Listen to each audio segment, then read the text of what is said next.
Hello, this is Witch Nikki, and boy, do we have a lot to talk about today. I have so many topics that I want to talk about, but I think what I'm going to be talking about today is our Asian community, okay? Which I'm not a gigantic part of, but um, it's not because I don't belong there, which I kind of don't.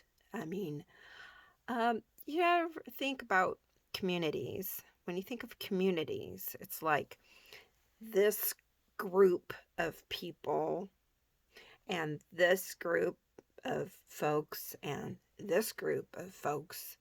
Um, they all have different communities, okay? Um, Based on what their core beliefs are, okay? Because they're not like religions.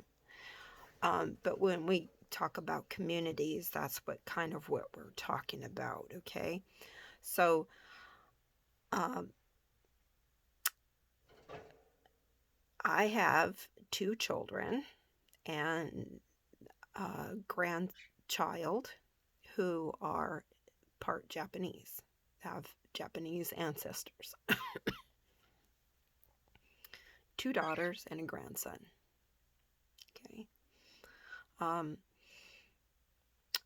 I might not have gotten along the best with my ex, but his mother was like my second mom, and she loved me and her grandchildren very much.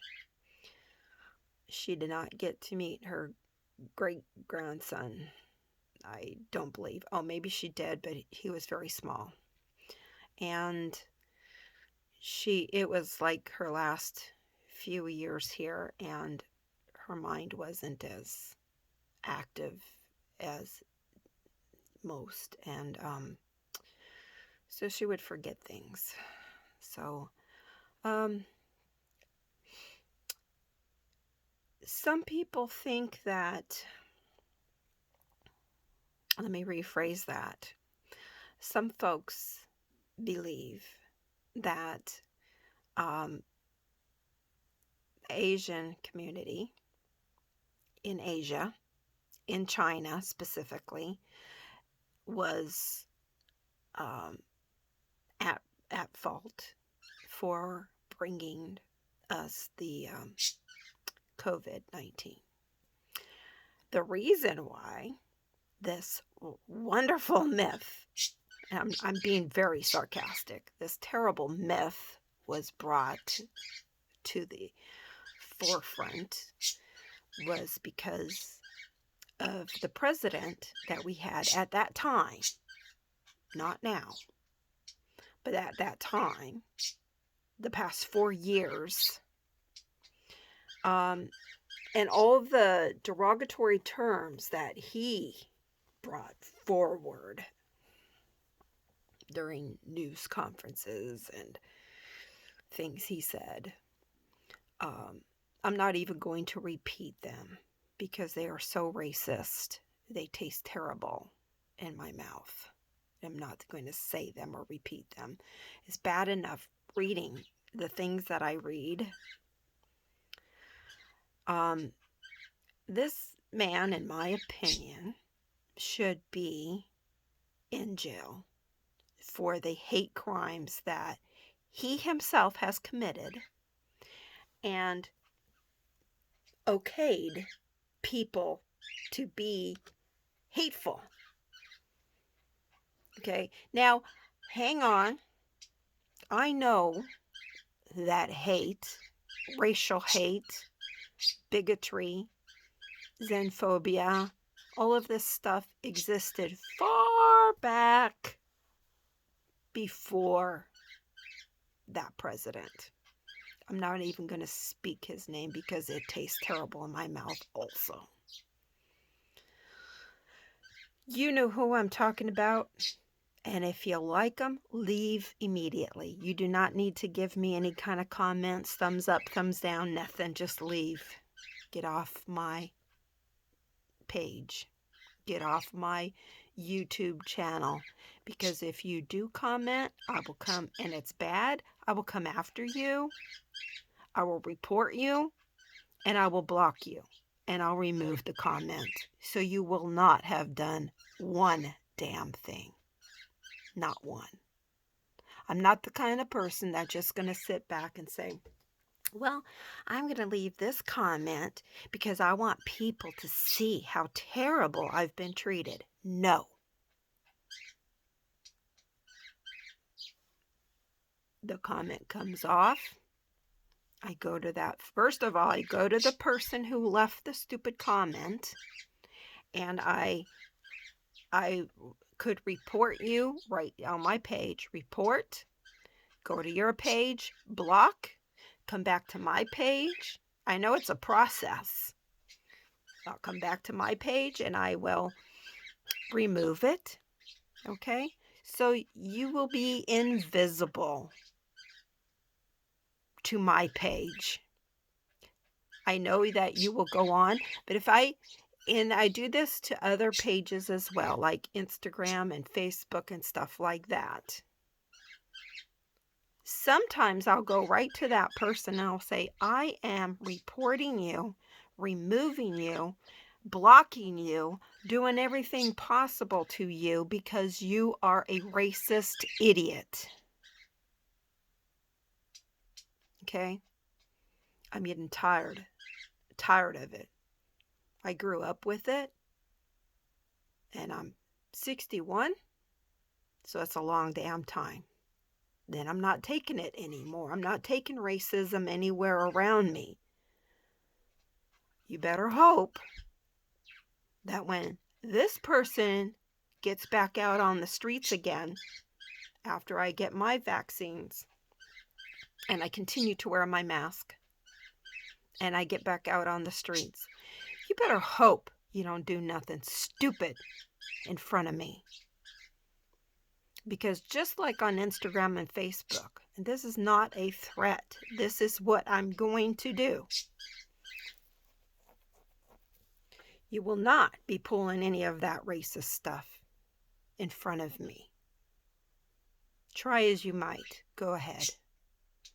And not just racist, anything. You say anything stupid. I'm not here to educate you. I'm here to get you arrested. I'm here to report you. I'm here to get you taken out of the store. Don't call me Nancy. I mean, Karen, whatever. I'm not. Okay. I'm a person, a human being who does not like people who say mean things about other people. Whether it's about race, whether it's about gender, whether it's non-binary, bad stuff about non-binary,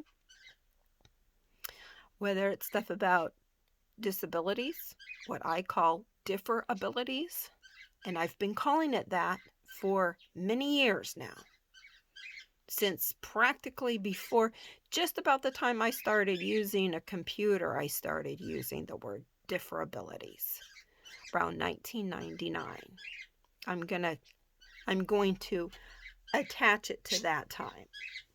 Once you get to know me, you'll find out why. But for right now, that's about as far back as my memory of it goes. I don't like racism, and I never have as a child. But here's what happened. I grew up as a child, like most children do. They grow up in a household back in the days. Let's go back. I was born in 1959. So all of the 60s, all of the 70s,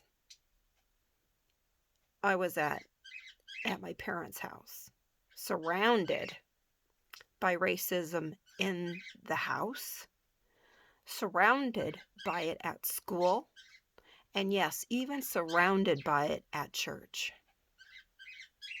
Here's an example. I'm about, let's say about 10 or 11 years old.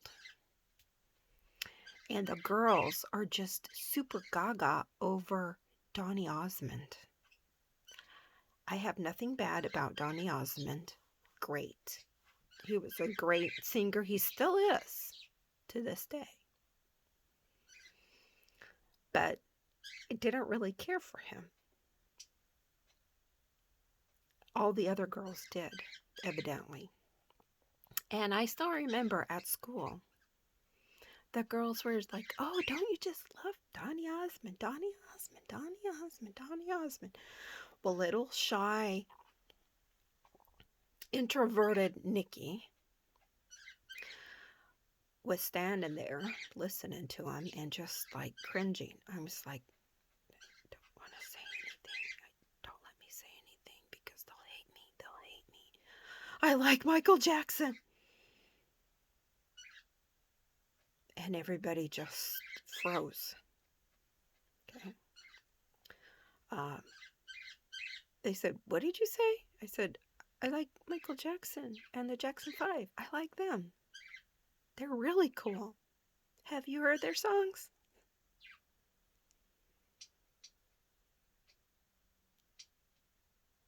Pretty soon, little shy, quiet, introverted Nikki was standing totally alone. I kid you not. The group of girls disappeared. And I stood there alone. All through my school years, I stayed alone, and I would do it all again. But I think that I wouldn't be alone. Now, many times, many people, many folks back in those days would, I would call them, maybe they would be called at like in high school. Now I'm going to get into high school stuff, but it happened sort of, where did I learn about racism and racial slurs? Let's go to that moment. That was in the 6th grade. Right after we learned about girls get periods, boys get, we don't know. To this day, I don't know if boys get anything. No, I'm just kidding. I know they don't get anything. They get to give many somethings to a girl and get her pregnant. We get a period. They get nothing. They get raises, if you know what I mean. Okay, no, I mean like in the monetary working world, they get the raises, and women usually don't. They have to work for so long and so hard, maybe 2 or 3 jobs just to make ends meet. Okay, not going to go there all completely. Okay, so I'm going to back up a little bit, but we're learning in the 6th grade after health class.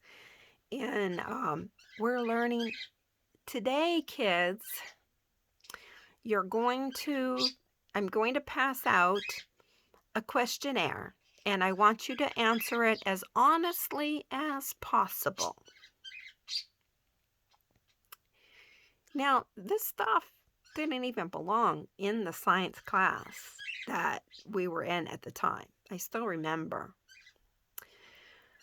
And the questions were, what does this word mean? What does that word mean? How do you feel when you hear this word?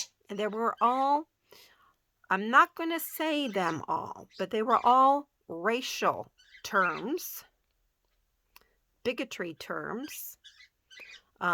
There was some about gender on there. There was some about all different kinds of racial slurs that you could imagine on there. They wanted to see how racist we were. And I don't even know if that was right or wrong. At that time, I'm thinking, I didn't think nothing of it. Like I said, I was a very shy, introverted child. So, yes, teacher, I'm going to answer these. What does that mean? I don't know what that means. I don't know what this means. Check whatever box I like, or whatever it said. I was just, don't know what it means. Don't know what it, don't know what it means. Okay. So then we passed those in, and we never heard of it again. We never got the results, if there were any. It was just something that went out that day, and we answered it. Now, backing up a little bit more into the 5th grade, one of my teachers, I can't remember her name, but thank you. Thank you, Mrs. Whoever you were. I can't remember her name. I'd have to go back through my school records, which have disappeared from physical view. I'd have to go back to the school, if it's still there, and ask them. I had this, what teacher did I have in the 5th grade? Because I don't remember. I remember kindergarten, but after that, not very many. There was one in the 6th grade. Two of them that I remember by name. I probably have to look at annual book to see if I could remember any of them back then. But anyways, back in the 5th grade, I remember the teacher said, "Who would like to have a pen pal?" I raised my hand. What's a pen pal? I didn't even know what it was, but I was like, yeah, I want one. Sure. What is it? Well, a pen pal is somebody that you write to, and they write back, and you write again, and they write back, and you write again, and they write back, and you write back and forth. And I said, wow, that sounds like fun. I mean, I get a friend as a pen pal. A pen pal is my friend. And I wanted that. I did. I really did. And they said, well, there's just one thing. The pen pals that you'll be writing to come from this school in Pittsburgh, Pennsylvania. And they're all Black students, all of them. Because I have a friend, she said, I have a friend in Pittsburgh, Pennsylvania in the school. And she has all Black students. And she was wondering, we were talking back and forth or on the phone or whatever. They didn't have chats or anything like that back then. This was in the 60s and late 60s. And she said, so you need to have your parents' permission to do this, to participate. And I'll give extra credit for anybody who wants to do this. So I was like, okay, yeah, I want a friend. I want extra credit. It was a win-win. It didn't matter to me that they were Black, that any of them were Black, and that I was going to get a friend who was Black. It didn't matter to me. I wanted a friend, and I wanted extra credit.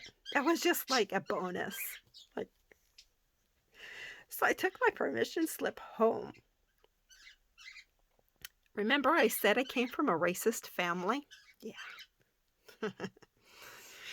Brought home the paper. Mom, I need you to sign this paper. It's a permission slip. Well, is it for a field trip? No, it's for a pen pal. A Black pen pal. I'm going to have a friend who's Black. And I'm going to have extra credit. And she's like, shh, your father is in the bedroom. Don't shh. He's like, I think he was like in earshot. He says, "What's this? What?" And she's like, "No, nothing. Nikki Jo's just going to go to a field trip somewhere." And she's like, "What?" And I said, my mom said, "Don't worry. I'll sign it. But don't ever tell him. Don't ever tell him. Don't ever tell him that she's black.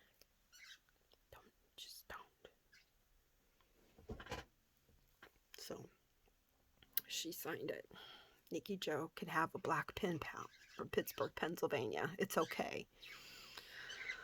So I did. And it went great for a long time.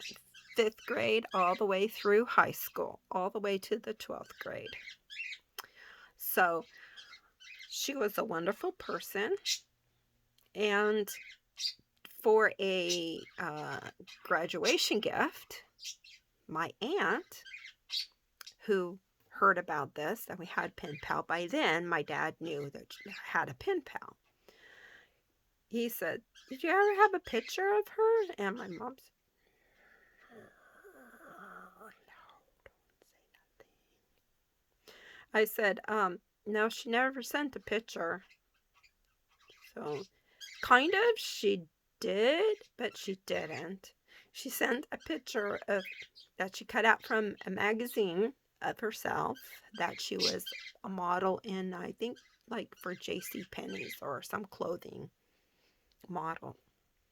She sent that to me first, and I sent pictures from my school pictures, like I cut out one of those little ones and sent it to her.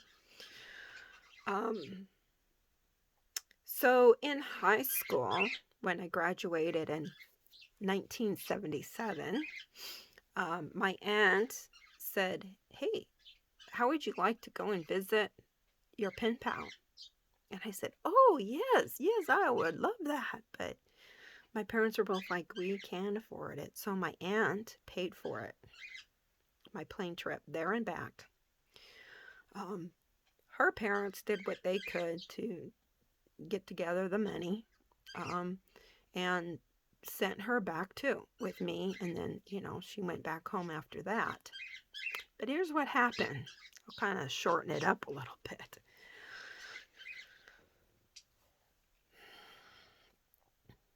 Some other stuff happened while I was there, but I won't go into that at this moment. What I want to tell you is when we came back, Dad did not know that she was black. So he tries, when he sees her, he tries to hide his shock the best that he can. And that night at the dinner, my mom said, "So would you girls like to go and eat in the bedroom?" And I was like, "Why?" Just so naive and innocent. I was like, "Why?" She goes, "Don't ask questions. Just go eat in the bedroom."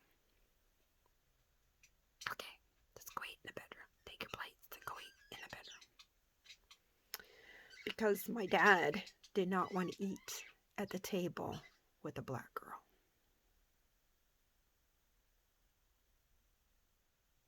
And even though it wasn't said, you could just feel that vibe coming through, like, stop it. Are you kidding me right now? She's right here. We're going to go into the bedroom? And she's like, "Is it normal to eat in the bedroom?" I said, "No." And she's like, "Oh, somebody doesn't want to sit at the table with me, right?" "It's okay. I get it," she said. And I just cried.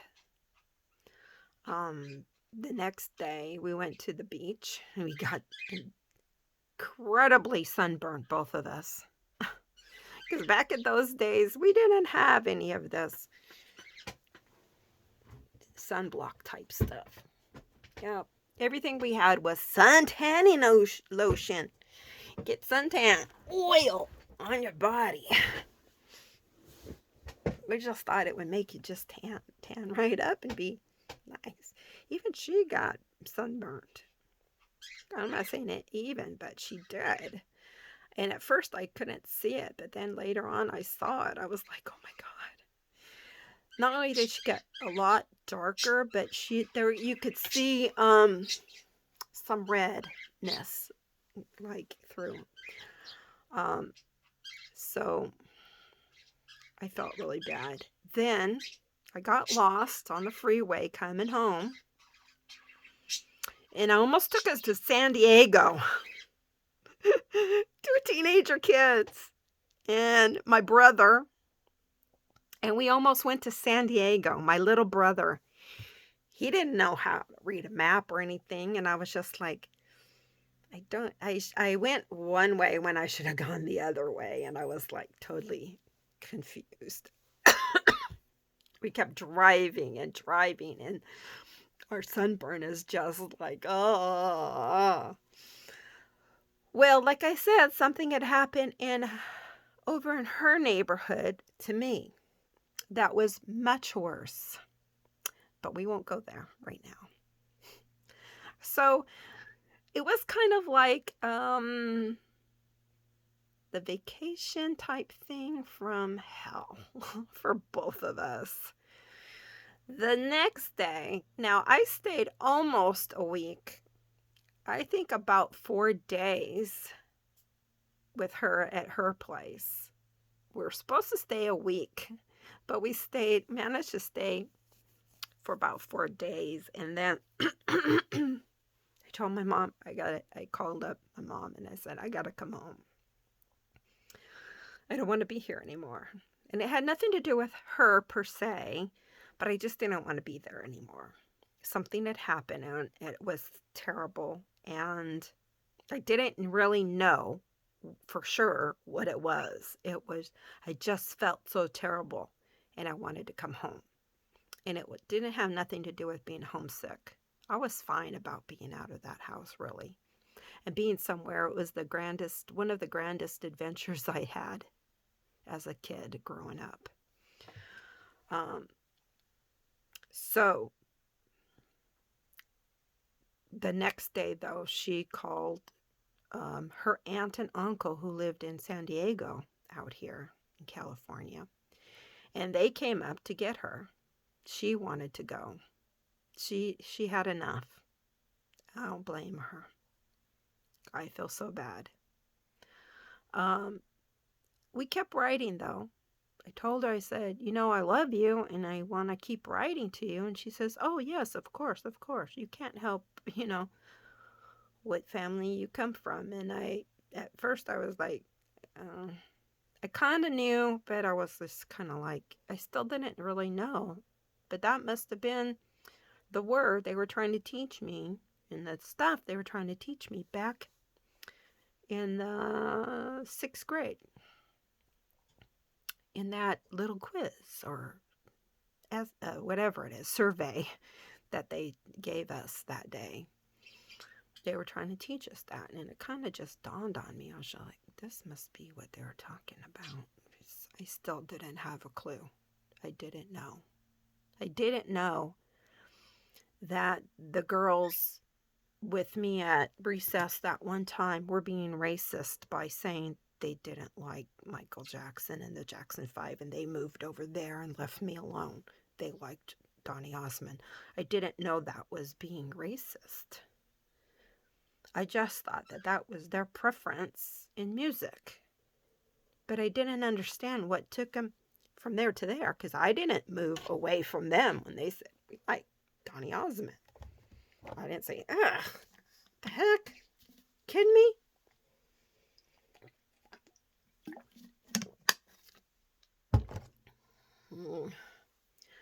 So I still didn't really know. Very naive. Very, very, very naive. Okay. 1977 is when I did. So before I graduated, this happened at high school, one black student was being bused into our school to experience um, being in a white community school, I guess. Um, Nothing wrong with that, but why just one? I thought, why just one? Bring a few more over so, it's just like there's some Asians, there's some Hispanic, there's some whites, there's some island Pacificers, and there's some black people. No big deal, right? Now, let's just bring one. Just one. And he's wandering the halls by himself, trying to look for his locker and his classes. He's got the paper and he's looking, and he's so scared looking, like. So I got brave and I went up to him and I said, "Hey, my name's Nikki. Are you looking for your locker?" He said, "You better go away. People won't like you talking to me." I said, "I've been a friend of a black person since I was in the 5th grade. I'm not afraid to talk to you. I'm not afraid what will happen, because it's already happened. I'm already a loner. Nobody cares about me or what I do." But everybody just stood back. Little quiet white girl walking up to the black boy and saying, "Hey, I'm going to help you out here. Let's find your locker." We went and found it. "Here's where you go for your first class, and the other ones are right around, this is how you find them," like that. And so he thanked me. And after that, I never saw him again at the school. I'm not saying anything happened to him right then and there, but I guess he just didn't want to be there anymore. Probably wanted to go back to a school that he felt comfortable with. So I think that during this time, you could look it up, because I had no clue of what was going on. Why were they bringing one black student into our school? I didn't mind. I didn't. But why? I thought to myself, why just one? Is there no more? Bring a bunch. It's okay with me. Thank goodness for the teacher who shall not be named, because I can't remember her name. I learned that I could communicate with at least the one black student that I got to know through being a pen pal all those years. Now, what happened with her? Okay, well, I married, and she knew who I had married, because we had talked about him a lot. She met him while she was here too, while she came because I was girlfriend and boyfriend with him. And so she said, "Oh, you're marrying him, huh?" And I said, "Yeah." She's like, "Okay."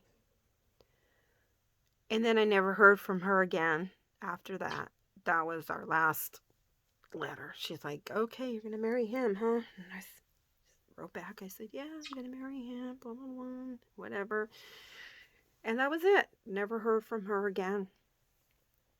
So I guess she just knew that he probably didn't like black people either.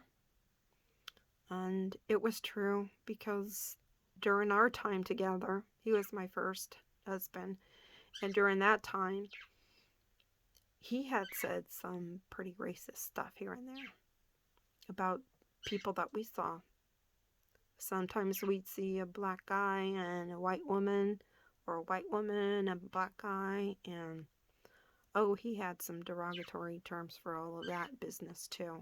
That was terrible. It was awful. And here we go. I'm into 35 minutes already and just talking about that business.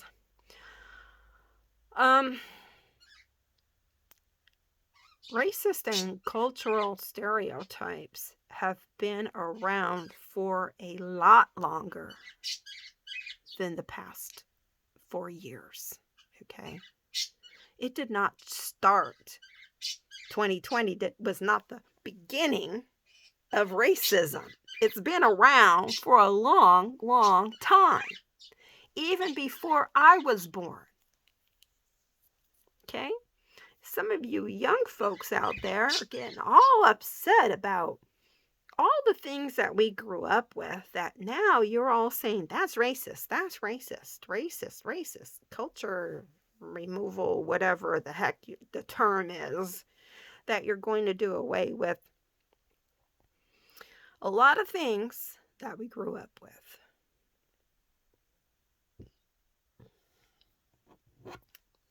Okay. Here's a little hint. The other day, my daughter thought that we had Aunt Jemima syrup, but it wound up being Mrs. Butterworth's syrup. And I guess that Mrs. Butterworth syrup is okay, but Aunt Jemima is not, I guess.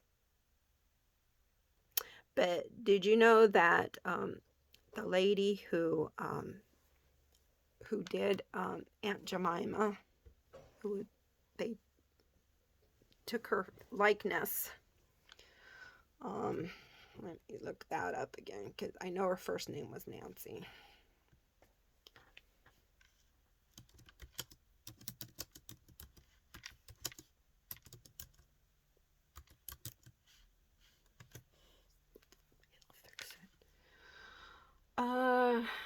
Pancake syrup, Aunt Jemima.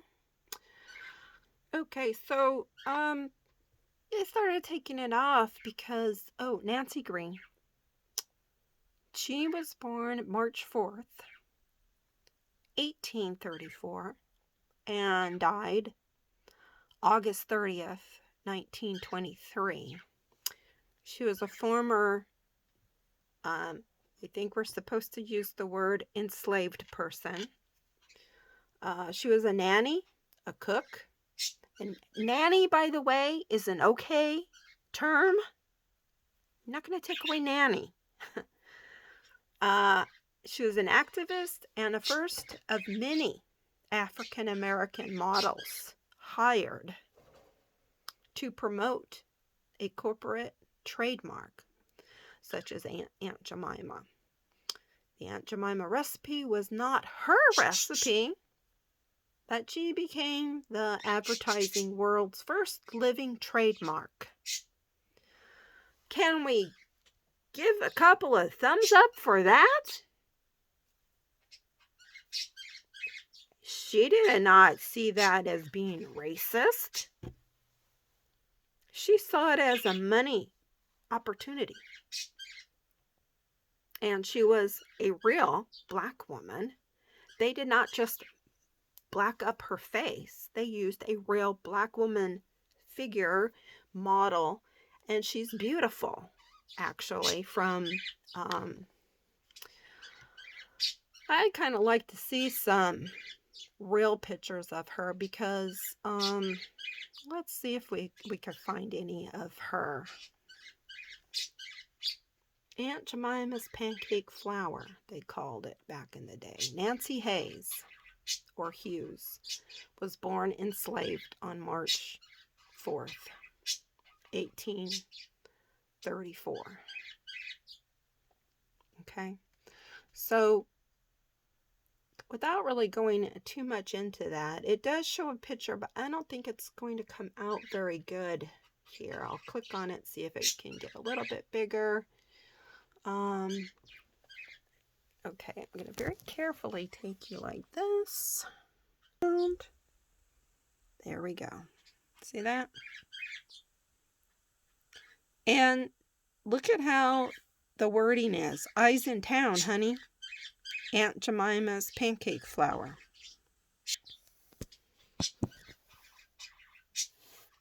She didn't say, hey, don't put that. That's racist. She said, all right, you want me to sell the pancake flour? Sure. Pay me the money. Whatever it was probably enough for her at that time to make donations to feed, I think, poor people and the hungry. Let's see if I'm right. I've been reading up on this stuff here. She had at least 2 and as many as 4 children, of whom were born in 1862. 2 and as many as 4. What does that mean?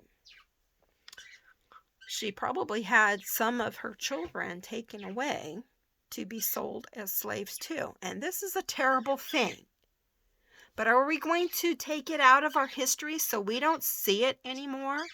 Is that going to make things better? I'm just asking. Because there's a whole lot of bad things that didn't even get put into the history books about Native American people. And we know it. We know our history. I have a lot of Native American history books around here. So Greene has been variously described as a servant, nurse, nanny, housekeeper, cook for Charles Moorhead Walker and his wife Amanda. She also served with the family's next generation, again as a nanny and cook. Walker's 2 sons later became well known as Chicago Circuit Judge Charles M. Walker Jr. and Dr. Samuel J. Walker. Okay, they do sound sort of familiar in history, but I'm not going there. It's not about them.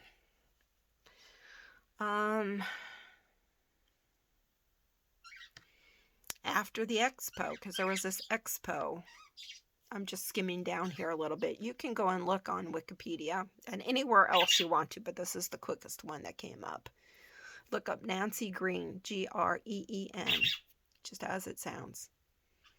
Okay, so after the expo, Greene was reportedly offered a lifetime contract to adopt the Aunt Jemima Monquier and promote the pancake mix. However, it is likely the offer was part of the lore created for the character rather than Greene herself.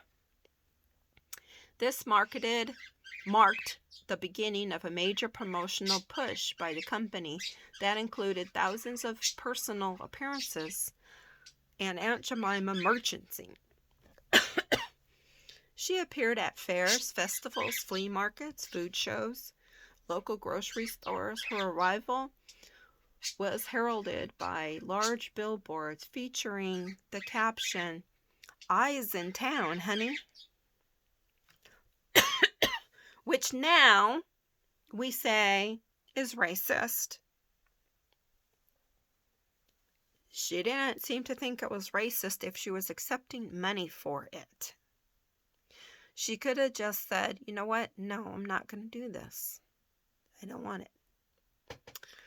But she did. So in her lifetime, she became African American church, becoming, the Olivet Baptist Church was becoming the largest African American church in the United States, with a membership at the time of over 9,000. So she used her stature as a spokeswoman to advocate against poverty in favor of equal rights for individuals in Chicago. So she used her voice that she got. She's on billboards and stuff, Eyes in Town, and she began to be an advocate for equal rights. Okay? So now we've just stripped Aunt Jemima off of the pancake boxes practically. And I mean, there's still some out there that they're not just going to recall them all, just going to sell them out till they're gone. And then they're making new boxes, I guess, of it. Okay. Go look up all about log cabin syrup. Okay. And then you might want to look up Abraham Lincoln, because that syrup was not named after him, but the person who invented it or made the recipe of it, made it famous, called it log cabin in memory of Abraham Lincoln. Okay. Okay, no big deal on that. Syrup is syrup, syrup, syrup. Okay, it's not racist. But my daughter was making syrup the other day, and she thought that we had Aunt Jemima, but it was Mrs. Butterworth.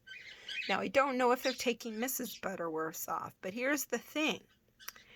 Uncle Ben, also a black fella, and Aunt Jemima, what they are getting upset about is because back in the South, back in those days, the terms uncle and aunt were used instead of Miss or Mr. I don't know about you, but I'd kind of rather be called aunt or an aunt, if, or uncle if I was a male. It's more friendly and family oriented. It's like you're part of my family. You're not just some stranger Mr. or Mrs. But folks are looking at it differently. Okay.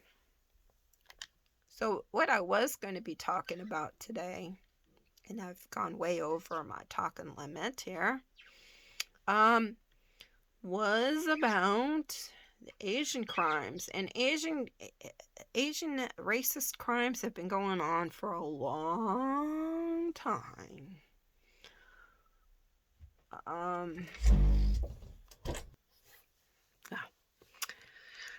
Anyways, yeah, racism has been going on for a long time with the Asian community, with a lot of people.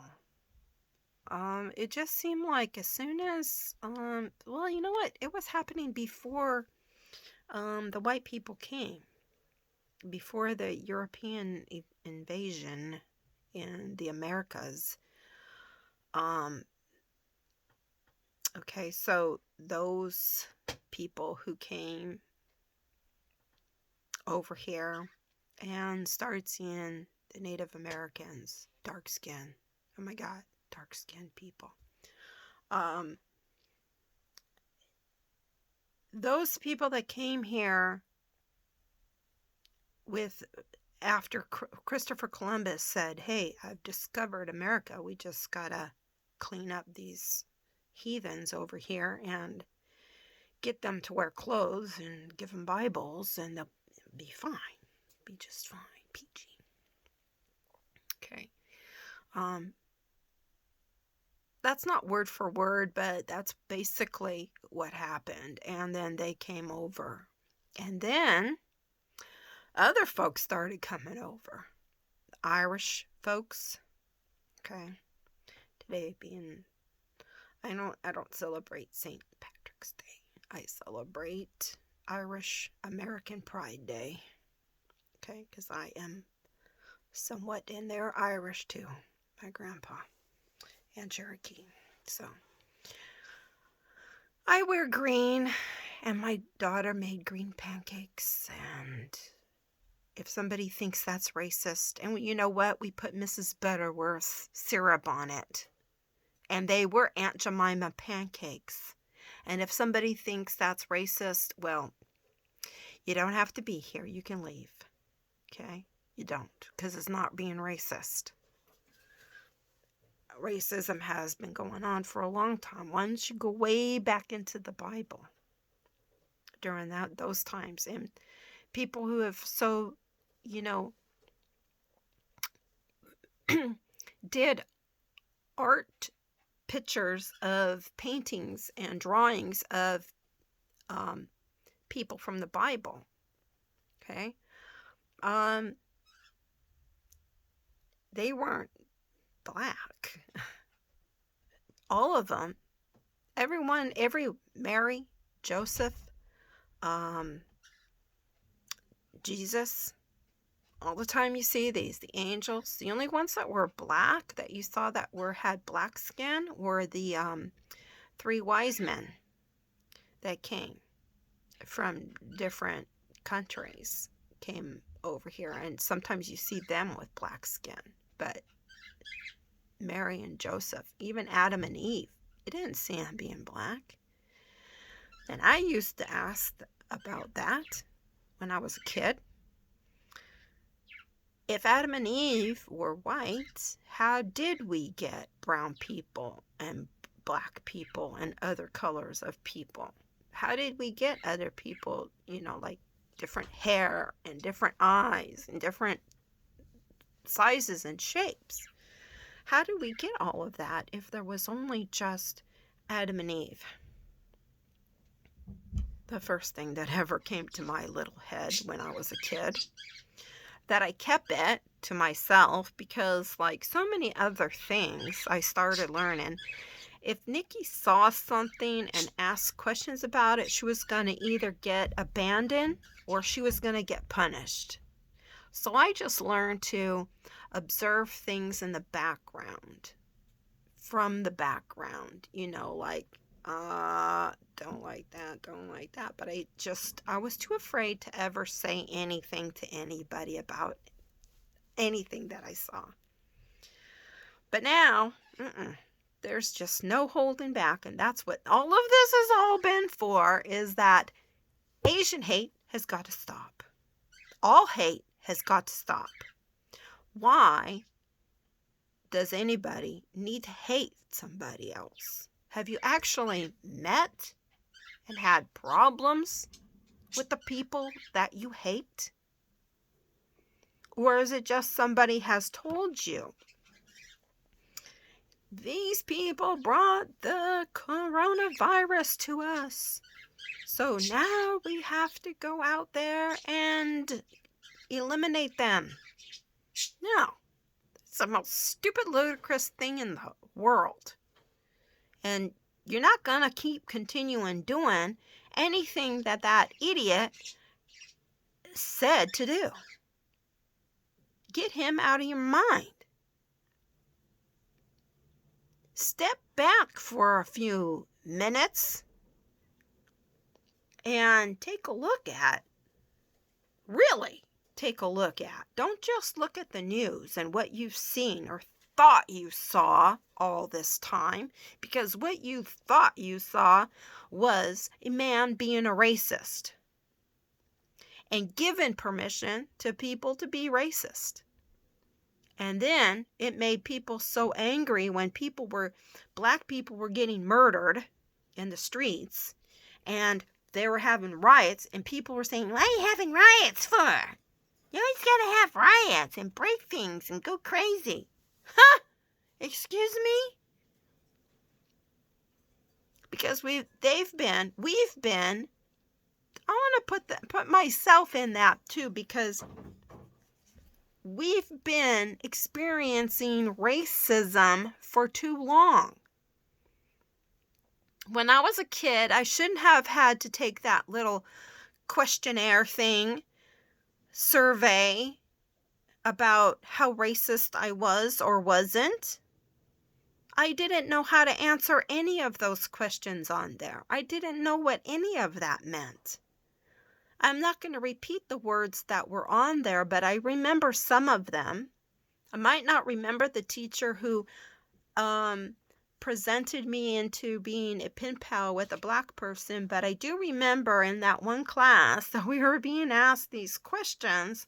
What does this word mean to you? What does this word mean to you? Blah, blah, blah. I don't think that was right. And I think that if we had any of that today, their heads would be rolling. Somebody would say, nope, not going to say that. Heck, I had to memorize the Constitution test when I was going from the 6th grade into the 7th grade. They said, you're not going to make it into the 7th grade if you don't know the Constitution. And there was like 100 questions of the Constitution. Well, fiddly dee, who wants to know all of that business? It's just a bunch of hogwash if you ask me, because it was meant to be changed with the times. But no, we're going to hold on to some of that stuff because those ancestors back there, they made it all legal, writing it down in their blood. Baloney. Now,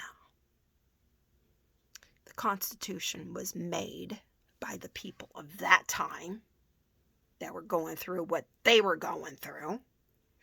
And it's made to be changed because we're changing. We're moving forward. And whether I like that they're taking away Aunt Jemima off of labels or statues or whatever, whether I like it or not, if they're mad about it, people are mad about it, okay. Get rid of it then. It's not that important to me. But Aunt Jemima, or Nancy Green, she did a lot of good with the money that she got from there. Period. Look at that part. Before you go tearing apart history, look at it and know it. You can't remove what happened by removing labels, by removing history. We need to know that this has been going on for a hell of a long time. And it's time to stop it. Almost going on an hour here with my topic today. Yeah, I'm not liking at all. Not one bit. I didn't like what was happening with what is happening with black people being murdered in the streets by police. I don't like that there are little elderly Asian people and now innocent women who are working in massage shops and maybe what's next, the nail salons and stuff like that too. There's so much going on, and it's got to stop. Okay, and if it takes taking labels off of things or statues down, fine. But maybe we need to get into the Constitution and look up a few things in there too that we don't need anymore, like guns in every single household, automatic weapons. What do we need automatic weapons for? So people can go out and kill innocent people? And then you got folks, young kids going around and pushing elderly people down. Oh, when I get back out there in society, going shopping and stuff like that, don't even try doing anything like that around me. I'm 61. I got a clean slate record. Nothing.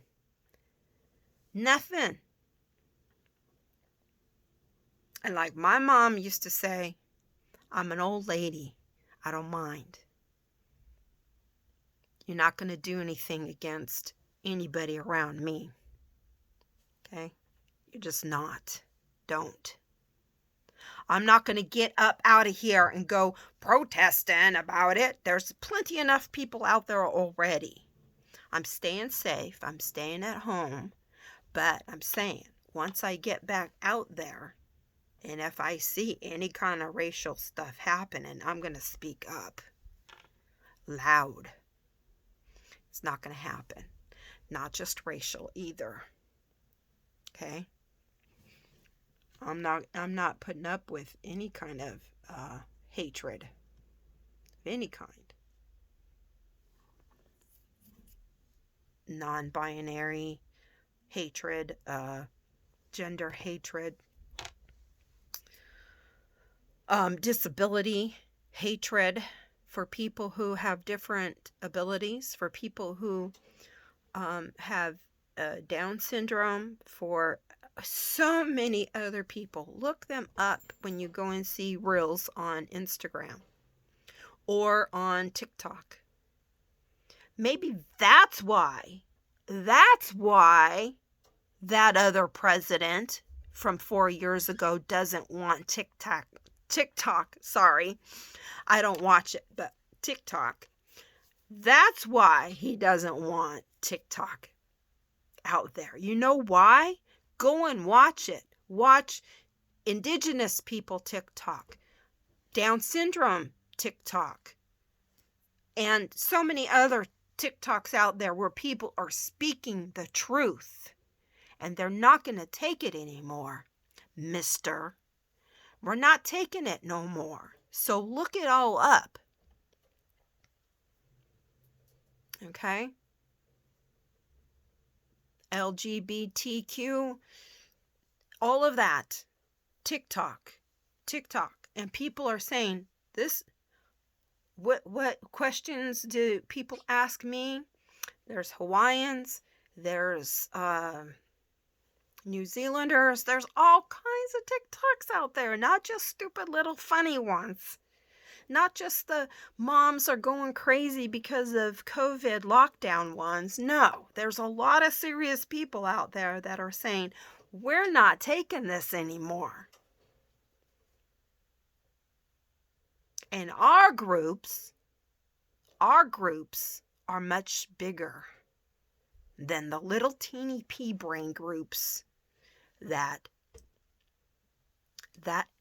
ex-president invented or brought forth. He's like, I'm president now. Now all my boys can come on down, y'all. We're going to get racist here. Let's go. No. You're going to stop now. I don't care if you don't think that President Biden is your president, but he sure as hell is. Okay? Just like I had to say, okay, that one is our president in 2016 to 2020. Okay. You know. Was there a moment where I thought, yeah, I'm going to leave this country? Where am I going to go? Where could I go? I couldn't go anywhere. Okay. So I'm here. Just buckle down. Nothing happened to me. Oh, maybe it did. That's right. A couple of people in my family decided to turn their faces against me because I wasn't going to vote for that idiot in the first place. Still haven't heard very much from one of my family members, but okay. I figure people are going to get over it one way or another.